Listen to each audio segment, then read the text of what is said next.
Eu fico sempre um bocadinho mais nervoso quando tenho que pregar aqui em Queluz. E eu estava a pensar porque é a razão disso. Porque é que eu fico tão mais nervoso? É pelo número de pessoas? É porque o pastor Sabino depois me vem criticar alguma coisa que eu vou pregar? Não é, ele não. Eu ainda não disse nenhuma heresia, pelo menos eu acho que ele ainda não apontou nada.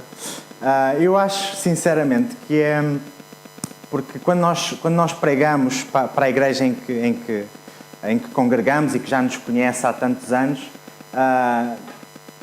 não dá, é impossível nós pregarmos sobre algo que não vivemos.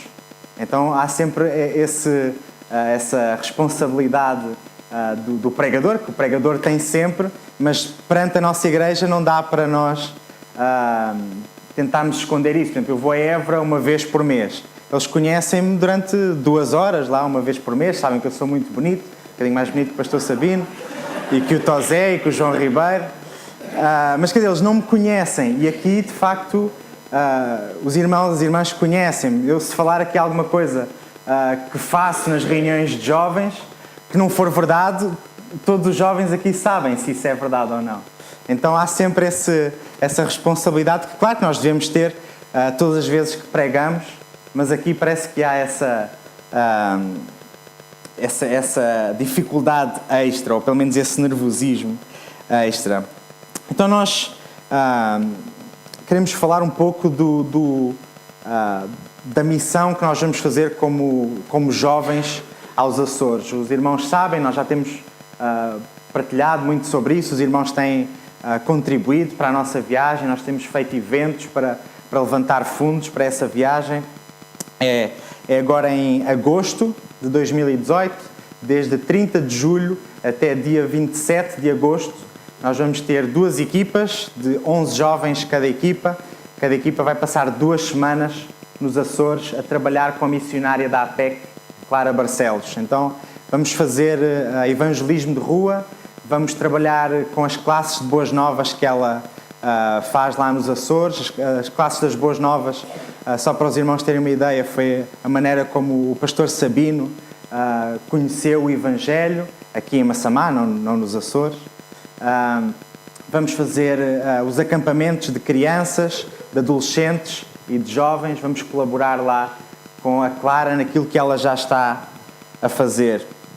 Esta foi uma ideia que nós já andávamos a pensar há muito tempo de fazer missões. Esta igreja, a Igreja de Queluz, tem um historial muito, muito rico de missões, de plantação de igreja, de enviar missionários, de suportar missionários, não só aqueles que enviamos, mas também aqueles que Deus envia para estarem aqui conosco.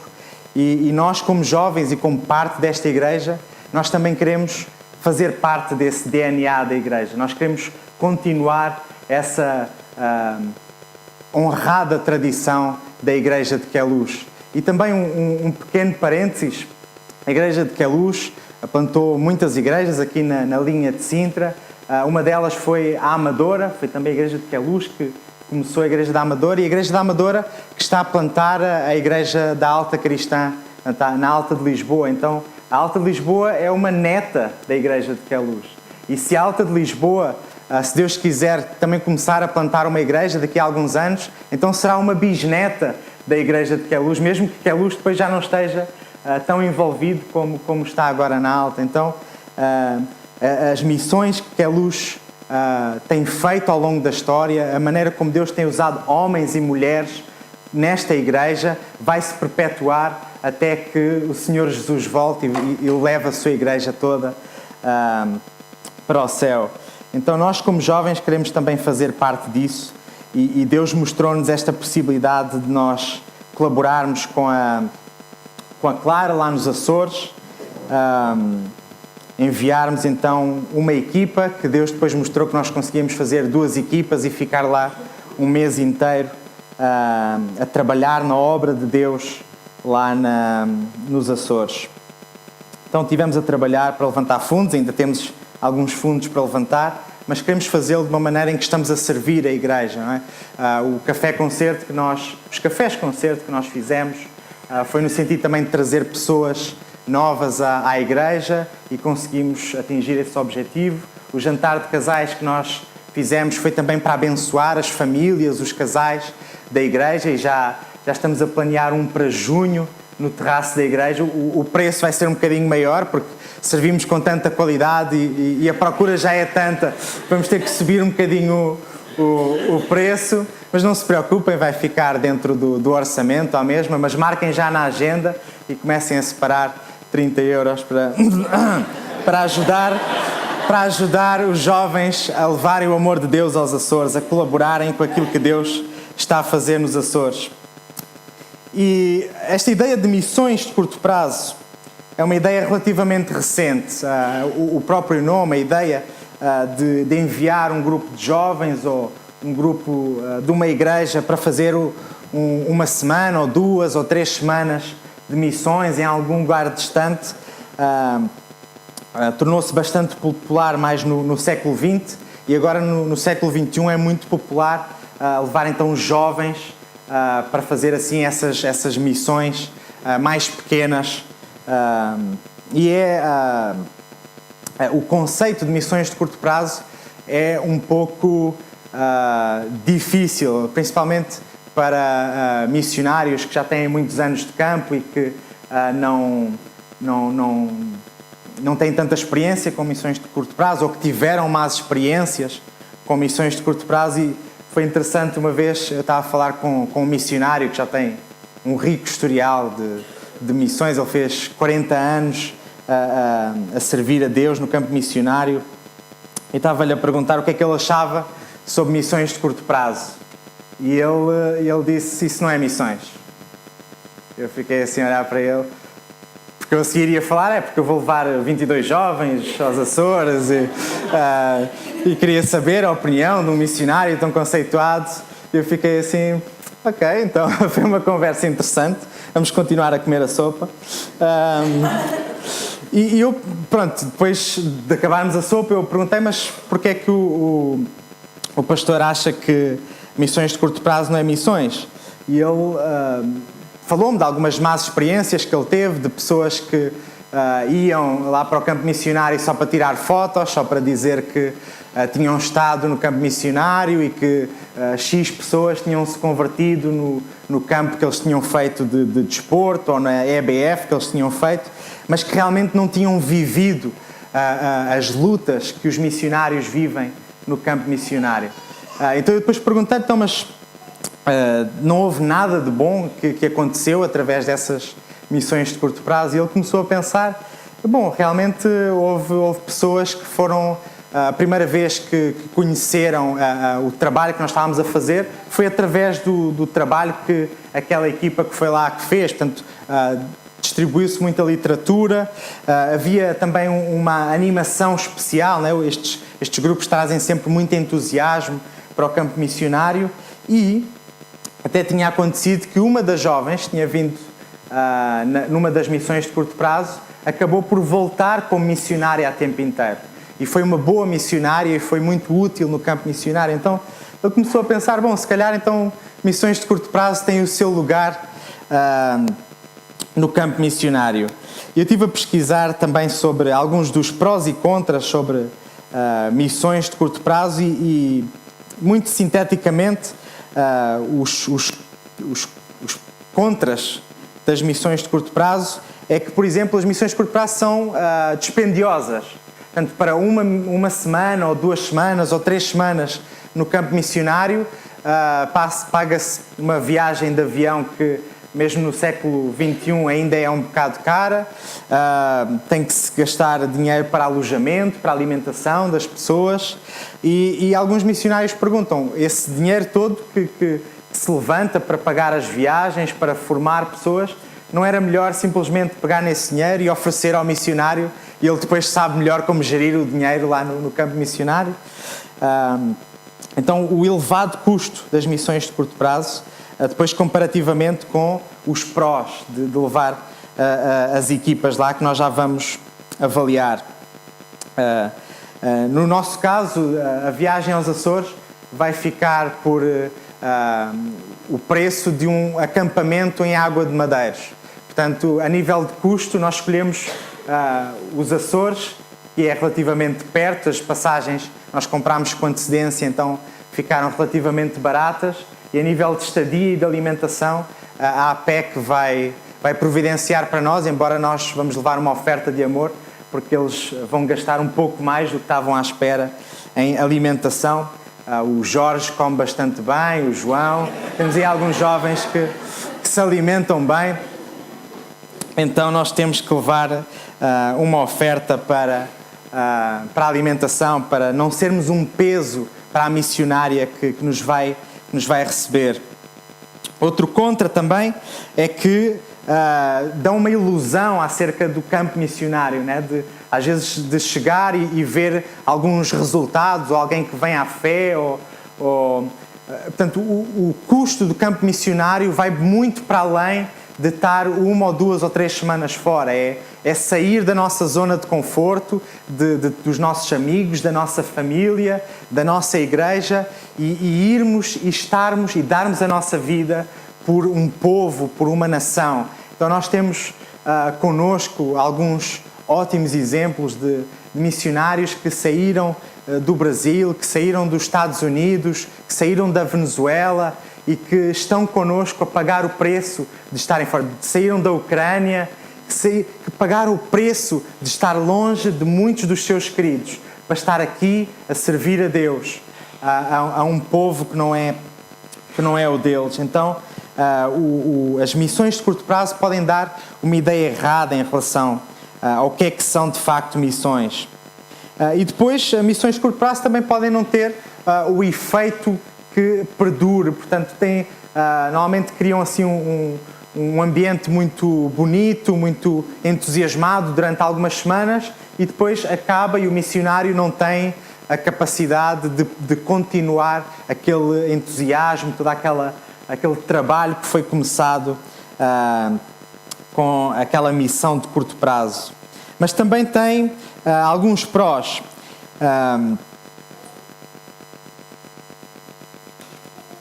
Quando fazemos missões de curto prazo, nós começamos a ter uma ideia melhor da nossa própria fé e da nossa própria cultura. Nós, quando vamos para uma cultura, mesmo que seja, por exemplo, a cultura dos Açores, não é a mesma coisa que aqui no continente. Portanto, é uma cultura diferente. Vamos ter algum choque cultural, vamos entender melhor não só outras culturas, mas também a nossa.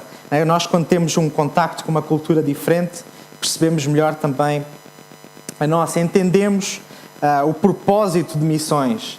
Saímos da nossa zona de conforto e vamos e temos uma experiência, mesmo que seja curta, a servir a Deus, a um povo que não é o nosso. Os missionários de curto prazo ficam sempre marcados pela experiência. Tem sido muito interessante ao longo deste ano que temos estado a preparar a viagem, alguns irmãos e irmãs que já fizeram acampamentos com a APEC, que foram à Guiné, que foram a Moçambique, a virem partilhar connosco como aquela experiência os marcou tanto, e alguns deles a dizerem que gostavam tanto de vir connosco, e houve um ou outro que conseguiram mesmo colar-se ao grupo e que vão connosco e que vão ser uma bênção também na sua experiência neste trabalho. Então sempre marcam e sempre as pessoas ficam com vontade de contribuir, mesmo que não possam voltar a ir numa missão destas, ficam com vontade de contribuir para missões, porque entendem as dificuldades no campo missionário. E esta talvez seja a mais importante e esta seja a que nos leva a querer fazer missões com mais vontade. É que estas missões criam em nós, criam nos jovens a percepção de que o cristianismo não é apenas um conhecimento teórico de que Jesus morreu por nós. Missões é nós irmos e servirmos e dar a nossa vida por alguém. É tal como Jesus fez por nós, nós também gastarmos dos nossos recursos financeiros, da nossa energia, do nosso tempo, das nossas férias. Jovens podiam estar a fazer tantas outras coisas nas suas férias, eles vão passar 2 semanas a servir em acampamentos com talvez 1 ou 2 dias de turismo que vão ser aproveitados com certeza, mas que vamos ter também uma semana de cansaço, de trabalho, mesmo quando estivermos a usufruir desses dias de turismo. Mas missões criam em nós esta paixão pela obra de Cristo. E não fica apenas naquilo que nós fizemos lá, mas nós trazemos essa paixão para a nossa vida, para o nosso dia-a-dia. É sempre interessante quando eu recebo algumas equipas de americanos e eles falam, no final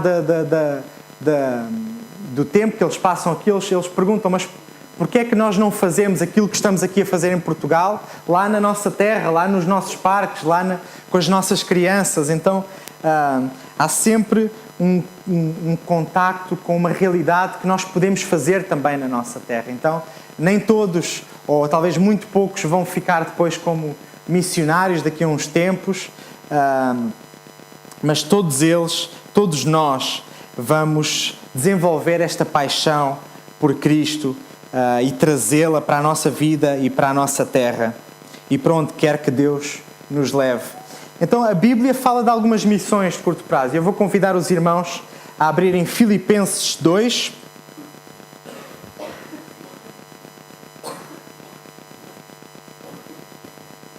Filipenses 2, do versículo 25 a 30.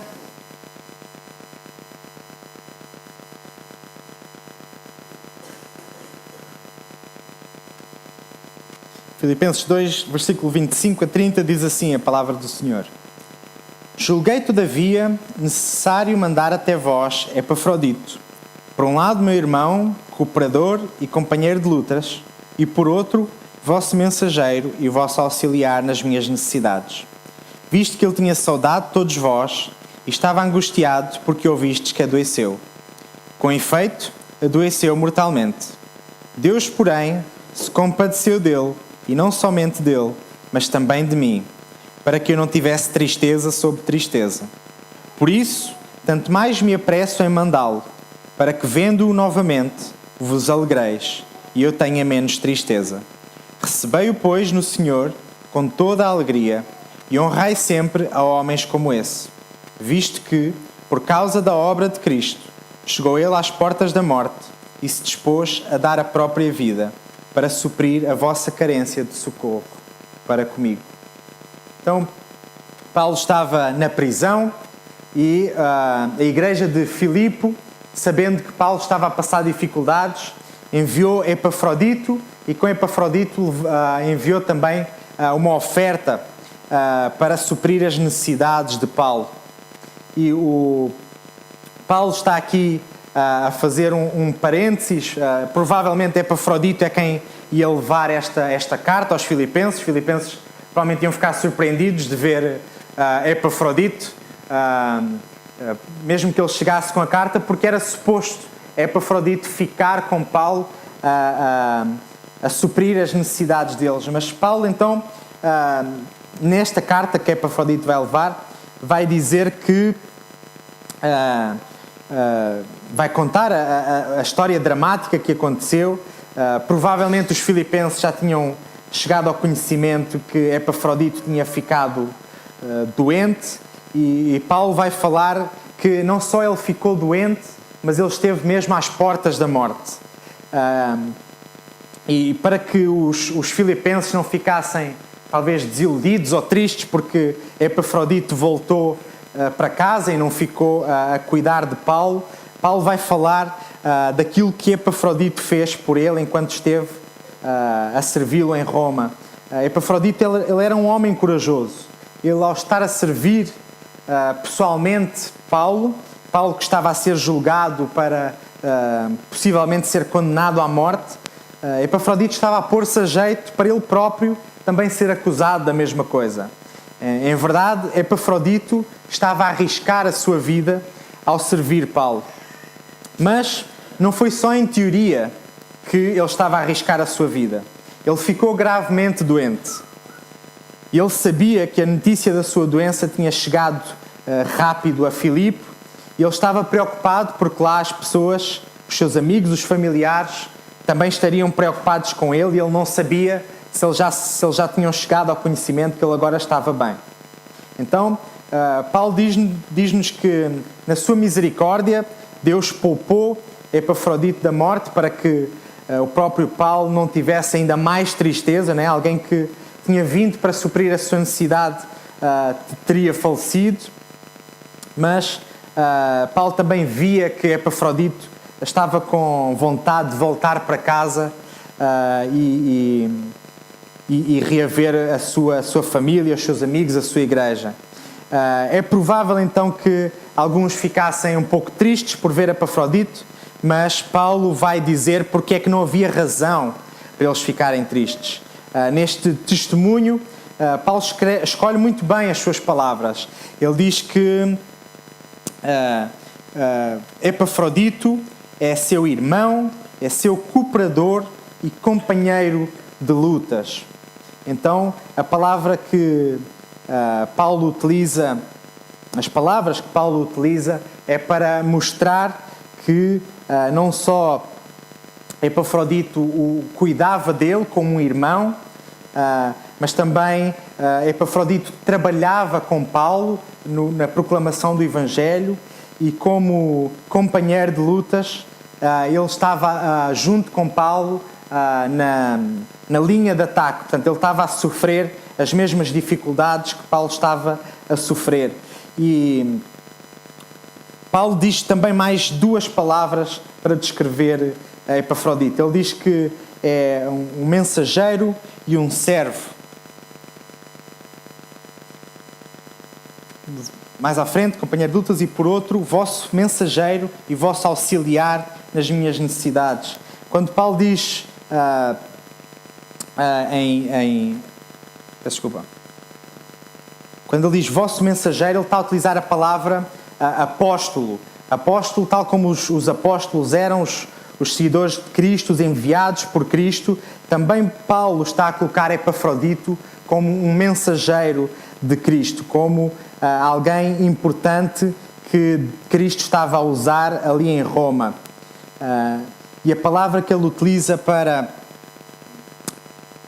auxiliar das minhas necessidades é leitorgos. No grego, esta era uma palavra que era utilizada para descrever alguém que abdicava da sua vida em prol da cidade, para fazer um serviço em prol da cidade. Então, Paulo utiliza a palavra apóstolo e servo, auxiliar das necessidades, e está então a destacar como Epafrodito tinha servido tão bem Paulo e que eles deveriam receber Epafrodito bem de volta. Por fim, ainda neste exemplo, no versículo 30, ele fala que Epafrodito chegou às portas da morte. Portanto, por causa da obra de Cristo, ele próprio tinha chegado às portas da morte. E a palavra aqui em grego para utilizar, que Paulo utiliza é a ideia de alguém que julgou, portanto, apostou a sua vida. É como, imaginem no póquer ou num jogo de dados, alguém que aposta tudo o que tem, aposta a sua vida naquela jogada. E Paulo está a referir-se a Epafrodito também desta maneira. Ele colocou toda a sua vida, tudo aquilo que ele era, para servir a Deus em Roma, ali com Paulo. É interessante que muitos anos mais tarde, em Cartago, houve um grande surto de uma doença infecciosa e foram os cristãos, liderados por Cipriano, o conhecido bispo cristão, que se deram à cidade e que salvaram a cidade, em que eles foram cuidar dos que estavam doentes, eles foram enterrar aqueles que tinham falecido, arriscando as suas próprias vidas, eles próprios a poderem ficar doentes, e com isso salvaram a cidade. Então vamos saltar para um outro exemplo de uma missão de curto prazo, em Lucas 10. Tivemos aqui um exemplo de Epafrodito, em que alguém vai numa missão de cuidar de outra pessoa, portanto é um serviço de amor. E aqui em Lucas 10, nós não vamos ler todo o texto, os irmãos com certeza conhecem quando Jesus envia os 70 para pregarem o Evangelho, e ele dá algumas indicações. Aqui é uma missão de treino. não é próprio, é claro que é uma missão de amor, porque estão a pregar o Evangelho, mas é uma missão em que Jesus está a treinar, está a enviar os discípulos para serem treinados, para pregarem o Evangelho.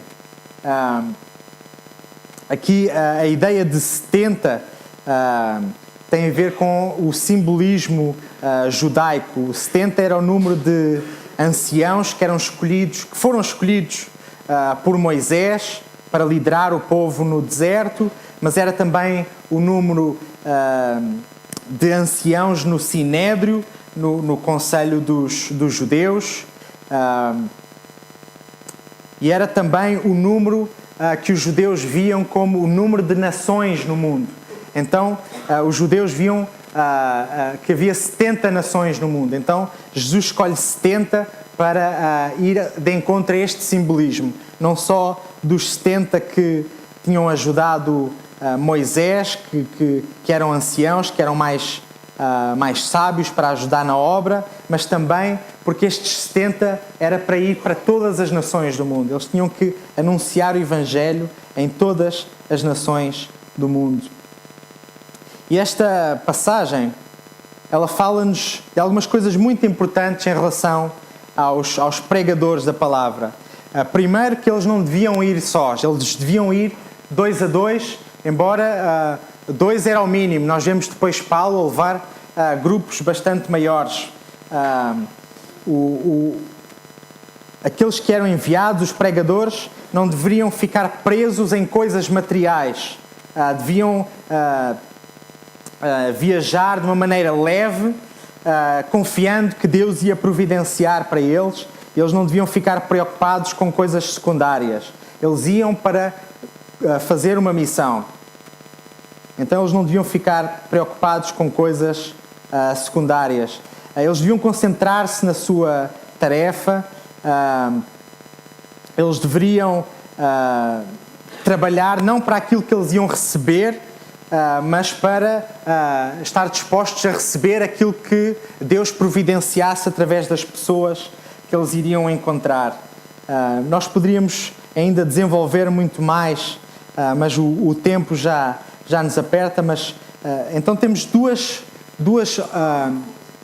exemplos aqui de uma missão de curto prazo, ou seja, uma missão de amor em que vamos para suprir uma necessidade, e aqui uma missão de treino. E nós vemos também na nossa viagem aos Açores, vemos as duas coisas. Nós vamos para suprir as necessidades de uma missionária que está no campo missionário, que tem dificuldades em ter uma equipa para trabalhar com ela todos os anos, mas vamos também para sermos nós próprios treinados em proclamarmos o Evangelho, em servirmos ao Senhor. E Lucas 10, 17 a 20, e esta parte nós vamos ler porque é de extrema importância. A palavra diz-nos assim: Então regressaram os 70, possuídos de alegria, dizendo: Senhor, os próprios demónios nos submetem pelo teu nome. Mas ele lhes disse: Eu vi a Satanás caindo do céu como um relâmpago. Eis aí, vos dei autoridade para pisardes serpentes e escorpiões e sobre todo o poder do inimigo, e nada, absolutamente, vos causará dano. Não obstante, alegrai-vos, não porque os espíritos se vos submetem, e sim porque o vosso nome está arrolado nos céus. Então os discípulos voltaram cheios de alegria, porque até os demónios se submetiam ao nome de Jesus. E Jesus está a dizer: vocês têm o foco nas coisas erradas. Vocês estão demasiado alegres por causa do vosso poder. Vocês estão orgulhosos por causa daquilo que Deus fez através de vocês. Mas olhem, eu vi, por causa da arrogância e do orgulho, eu vi Satanás a cair do céu. Vocês não se devem alegrar. Claro que vocês se devem alegrar porque vocês têm poder e porque vocês estão a fazer estas maravilhosas obras.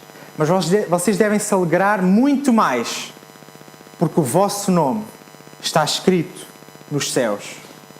Porque Deus vos amou, porque Deus vos escolheu e porque vocês vão passar a eternidade com Deus. Não obstante, alegrai-vos, não porque os espíritos se vos submetem, e sim porque o vosso nome está arrolado nos céus. E essa tem que ser a nossa perspectiva quando vamos para os Açores, quando servimos naquilo que for. Não ficarmos orgulhosos porque fizemos uma tarefa estrondosa, maravilhosa e muitas pessoas se alegraram com aquilo que nós fizemos e porque ficámos com grandes memórias daquilo que fizemos, mas porque Jesus pagou o preço para que nós pudéssemos fazer isso. E nós podemos usufruir dessa alegria todos os dias da nossa vida.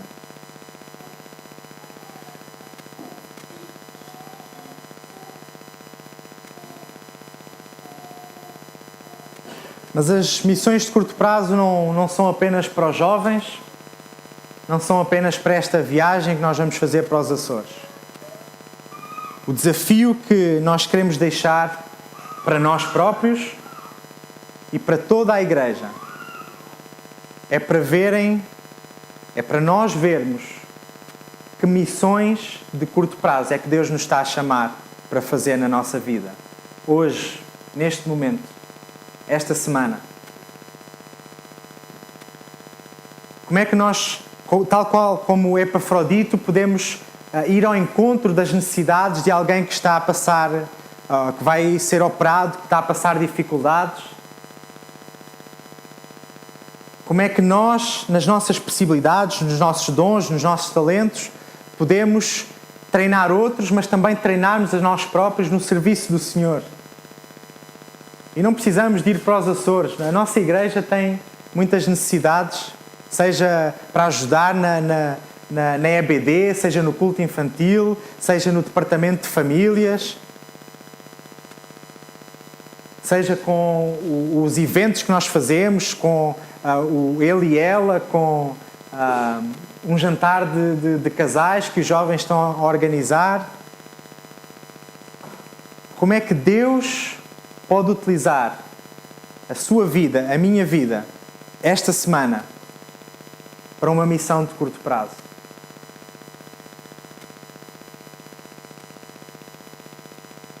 Vamos orar. Nosso Senhor, nosso Deus, nós estamos gratos por aquilo que Tu fazes na nossa vida, Senhor, aquilo que Tu és na nossa vida. Estamos gratos porque nos deste a possibilidade de, como igreja, enviar todos estes jovens para satisfazermos as necessidades do Teu reino nos Açores, da missionária que colocaste lá nos Açores, Senhor. Nós pedimos que nos guies na preparação até lá, que, Senhor, que nos faças crescer até lá, que todos nós aqui sintamos que não é apenas uma missão dos jovens, mas é uma missão de toda a Igreja, Senhor. Nós vamos representar toda a Igreja, nós vamos servir como Igreja. Queremos pedir, Senhor, que a nossa Igreja viva este serviço, Senhor, que viva estas missões de curto prazo no nosso dia-a-dia e que possamos estar atentos àquilo que nos estás a chamar para fazer, Senhor. Nós pedimos que o Teu Espírito Santo nos guie e que o Teu nome seja engrandecido e que, mais do que todas as coisas bonitas que vamos fazer ou ver, que possamos alegrar-nos porque o nosso nome está escrito nos céus. Nós Te oramos em nome do Senhor Jesus.